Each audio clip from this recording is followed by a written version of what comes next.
Mexican. You know, Mother, I love Filipinos. Why? Because among the races present here in Australia, Filipinos are really disciplined. Hindi man kayo makaroon ka naman dito tanong ka. Wala, nag-away yung mga Filipino. Nahimong isang modelo dito. Katanong sila. Dito sa Kusanongway, kita na ko ang Vietnamese community. Laksik kayo sila. Idugong na ko ilang paring. Kay Father, congratulations. Your community is a healthy community. Kaya balo ka, kasi yung tubag na ko. Congratulations, Filipinos.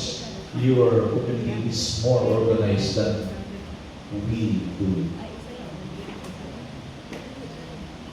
Ingat na yan na makadalag kalipay ang dibuhan sa mga Pilipino dito sa Bayan Nasod. Pero dito sa Australia, ako yung isang dahil kami 100 kilometers harong halos kalupro na akong sakyanan.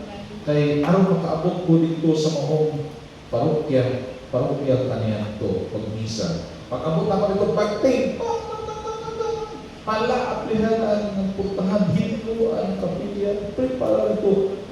Yung mag-misa. Tayo ba lang mo pilay nitang kong sa misa? Duma. Nag-started ni Koy. Ako pinuon na matay, wato papaspas na dagan niya buha rin. Musik mo. Pero ito bag managin mo, with 2 or 3 are gathered in my name. There I am in the midst of that. Now, ikaw na ito pinulit ako kaya ito, no? Pero, pagkabot na ako dito sa New South Wales, may isa ko dito, grabe mga karong takhan kayo, gawas, sakit sa gawas, takhan, ito na dito sa gawas. Naalala sila mga ito natin na lingkuranan, takhan tayo. So, nag-celebrate ko ang pari puti. Pag kuman sa misa, tingnan ako siya. Father, you know what? I've been going around Australia, and your parish is the healthiest parish. Big good, laksik. Congratulations. Yan kapag na to. Thank you, Filipinos. Ano na na to? Kay daghan kay mga Pilipino, yan na dito, yan magdalas-dalas sila mga amigo-amiga. Masanay din may nanda. Wala. Wala eh.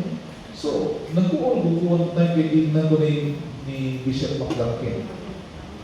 Napanahon din nyo sa Pagka Philippines, sala, pati tayo, yata, great pala, pangawat. Nalalo ko yung mga tao ko yung kaya sila sa tulay. Mayroon kami katagalog ng news. Ginag ko ni Bishop, si Bishop McDuncan, basta may Pilipino pinanggaan niya, basta naaga na Pilipino, bulang po na ng simbahan. Ginag ko niya, Father, how is the Philippines? Hindi man sa kasagot sa Tinagalog. May nakabisya, that's the Philippines. The one you saw in television. It's embarrassing, Bishop. We are the only Christian nation in the whole world. So, sige, sa mga speaker dyan. And so, congratulations, Filipinos. Because today, you are the only Christian nation in the whole world. That's our tatak, Bishop. Yan. Ako na yung news. Nag-uul ko, Bishop, nauwaw mo na yung baras ko.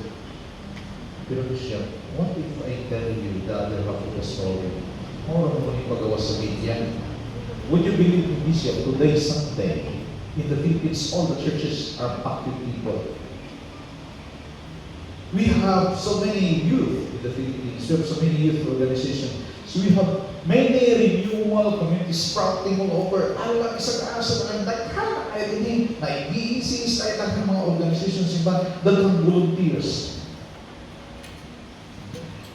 Bishop, you know, I can see the Lord moving in our lives. And one day, we can truly declare to the whole world, yes, the Philippines is for Christ. Amen? Amen. May tapok yun siya. Gignan mo siya, dito mapugikan na-assign sa pinamunan that time, ito akong base. You know, Bishop, in our parish, in pinamunan, we have 21 masses on Sundays. Yung siya, what? Oh, they did do that. Wag ko kay Balo, nagtitipon sa aking bagong assignment sa parokya, sa balik siya. Ang ang misa tadto ko 42. Ang nakakako ni bukod kung makita nimo, the Lord is moving one more time. Amen? Amen. Mas mapakpak para sa inyo.